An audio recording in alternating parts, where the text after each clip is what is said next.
11th class. आज आप phylum Mollusca के बारे में अध्ययन करेंगे। मोलस्का शब्द की उत्पत्ति हुई है मॉलिस शब्द से, जिसका अर्थ होता है सॉफ्ट। सॉफ्ट मतलब हुआ कोमल। तो इसके जो सदस्य हैं उनका शरीर कोमल होता है, इसी कारण इसका नाम दिया गया है मोलस्का। और शरीर में कोई खंड भी नहीं होता, खंडहीन होता है। अब इसके विशेषताओं के बारे में आप जानेंगे। आप इसके पहले पढ़ चुके हैं आर्थ्रोपोडा संघ के बारे में, जो जंतु जगत का सबसे बड़ा संघ माना जाता है, क्योंकि सबसे अधिक उसी में सदस्य पाया जाता है। तो दूसरा स्थान जंतु जगत में दूसरा सबसे बड़ा यानी सबसे अधिक स्पीशीज पाए जाने वाला संघ है मोलस्का। मोलस्का का स्थान दूसरा स्थान में आता है। लगभग इस संघ में 80,000 स्पीशीज पाई जाती है। और इसके जंतु स्थलीय भी होते हैं, जलीय भी होते हैं। जलीय में कुछ लवणीय और अलवणीय होते हैं। इसका तात्पर्य है कि मीठे जल में पाए जाने वाले जंतु भी होते हैं और समुद्र में पाए जाने वाले जीव भी होते हैं। इसीलिए जंतु जगत में ना इसका स्थान दूसरे नंबर पर आता है संख्या में। इनमें अंग तंत्र जैव व्यवस्था तक होता है। इसका तात्पर्य हुआ कि इनके शरीर में विभिन्न कार्यों को संपादित करने के लिए विभिन्न अंग होता है, अलग अलग अंग होता है, और अंगों के समूह से तंत्र भी विकसित हुआ है, जैसे है पाचन तंत्र, परिसंचरण तंत्र, तंत्रिका तंत्र इत्यादि। और शरीर देखने से कैसा होता है, तो शरीर इनका खंडहीन कोमल शरीर वाले जंतु हैं। इनमें अधिकांशतया जीव जो है वो मंद गति से चलने वाला होता है, यानी गति तो करता है लेकिन बहुत धीरे। आप अपने दैनिक जीवन में ना देखे होंगे घोंघा को। इनका शरीर त्रिस्तरीय होता है। देह गुहा पाई जाती है, परंतु देह गुहा बहुत छोटा होता है। इनका शरीर प्रायः द्विपार्श्विक समेत बाइलेटरली सिमेट्री यानी एक लंबवत खांच के द्वारा दो बराबर खंड में विभाजन होगा। लेकिन याद रखिएगा कि घोंघा का शरीर द्विपार्श्विक समेत नहीं होता। उसके शरीर के ऊपर एक घुमावदार रचना होती है जो टॉर्सन कहलाता है। टॉर्सन की उपस्थिति के कारण इसका शरीर असममित होता है, यानी कि किसी प्रकार से इसके शरीर को बराबर खंडों में विभाजित नहीं किया जा सकता है। शरीर के ऊपर में एक पतली झिल्ली होती है और उसी झिल्ली से इसका शरीर जो है, शरीर वास्तव में एक मांसल रचना जैसी होती है वास्तविक शरीर में। और उसके ऊपर एक पतली झिल्ली होती है, ये मेंटल कहलाता है। और मेंटल के चारों तरफ एक कठोर खोल, उसी को बोलते हैं ना सेल, कवच रहता है। कुछ जंतु ऐसे भी होते हैं जिनका शरीर जो है खोल के अंदर बंद रहता है।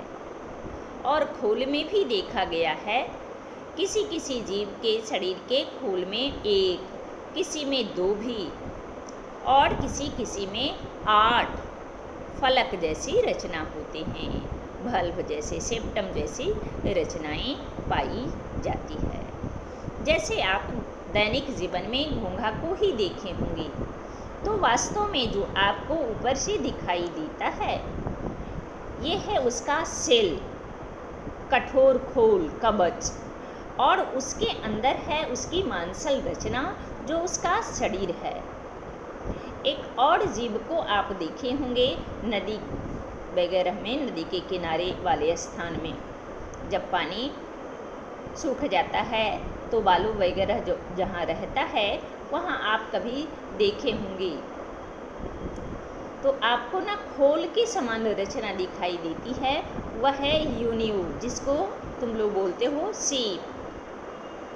उसमें 2 फलक होता है, तो बाहर से तो आपको कवच ही दिखता है, लेकिन उसके अंदर, उस कवच के अंदर जो है उसका शरीर मांसल रचना में पाई जाती है। देह गुहा छोटी होती है जिसमें पंख के समान क्लोम यानी गिल्स पाए जाते हैं, और यही संरचना जो है आप श्वसन को ना सुधार लेंगी। इसमें श्वसन सा जो है वह आप सुधार लेंगी। ये दंत सा नहीं होता श्वसन में। श्वसन और उत्सर्जन में मदद करता है। वास्तव में शरीर के 3 भाग होते हैं। सिर होता है, पैर होता है, और वो मांसल रचना जो शरीर के मुख्य भाग का निर्माण करता है। तो सिर आगे की ओर होता है और उसका पैर जो है अधर तल पर,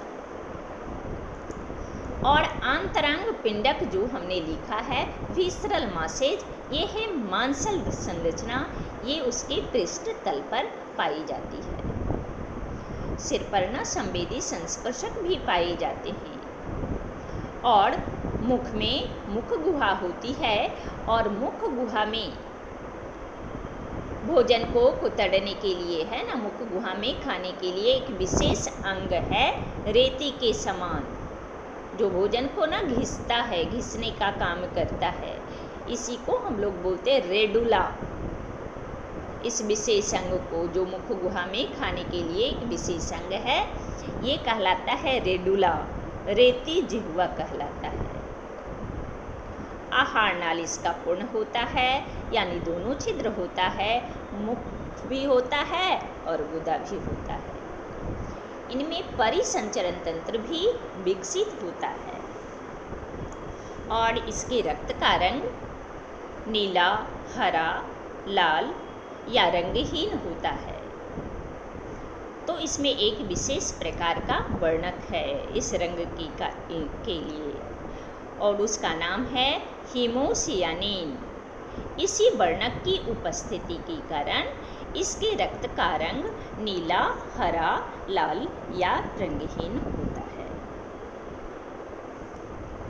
प्रायः इसके सदस्य जो हैं नर और मादा अलग अलग होते हैं, यानी एक लिंगी होता है। और याद रखना, इनमें प्रजनन में ना अलैंगिक विधि से इनमें प्रजनन नहीं होता।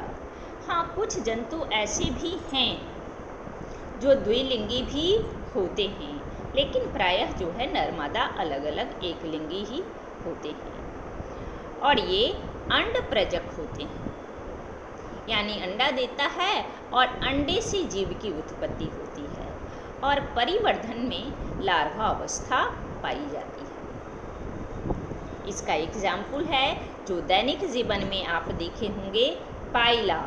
पाइला बोलते हैं ना इसी घोंघा को, सेब घोंघा उसको बोलते हैं, जिसको आप अपने दैनिक जीवन में ना देखते हैं, सेब के जैसा है ना आकार। हाँ, शरीर पर ना घुमावदार रचना है, टॉर्सन। सिपिया को आप नहीं देखे होंगे, इसको कटल फिश के नाम से जानते हैं। ये समुद्री जीव है, ये समुद्र में पाया जाता है, लेकिन लेबोरेटरी में है। ऑक्टोपस ये भी समुद्री जीव है। बेताल मछली इसको बोलते हैं, ये भी लेबोरेटरी में है। एप्लाइसिया ये समुद्री खरगोश। काइटन ये आपको नदी के किनारे मिल सकता है। इसका खोल,